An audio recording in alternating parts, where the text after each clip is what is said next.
Syndicate হয়ে এখন কাজ করা হয়, আমি যেটা জানি, যেটা দেখি, যেটা বুঝে উঠতে পারি।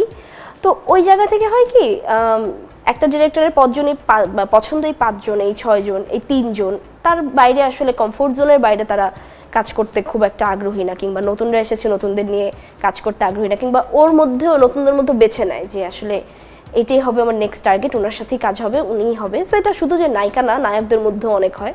সো ওর মধ্যে হয়তো বা আমি পড়ে গেছি, এখনও কারো ওরকম আই ক্যান্ডি ফেভারিট হতে পারিনি। সো আমি আসলে একজনের আই ক্যান্ডি ফেভারিটও হতে চাই না, আমি সবার সাথে কাজ করতে চাই, এবং আমি চাই যে এই সুযোগটা সবাই দেখ, যে আমার পছন্দের নায়িকার বাদে এই ক্যারেক্টার একটু বাইরের একজনকে নিয়ে করে দেখি না কেমন লাগে।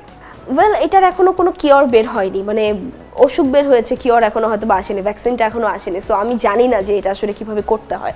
এটা যদি জেনে যেতাম তাহলে হয়তো বা অনেক কিছুই, অনেক কাজই হয়ে যেত, অনেকজনের সাথেই কাজ হয়ে যেত। But I am still searching যে এই জিনিসটা ভেদ করে কিভাবে যাওয়া যায়। সো আমি যেটা প্রেফার করি যে, তারপরও যে কয়টা কাজ করে যাচ্ছি, এই কাজটা অনেক ভালো করে একটা পারফেক্ট একটা কাজ দিয়ে সবার নজরে আসি, এবং তারপরে হয়তো বা হয়ে যাবে।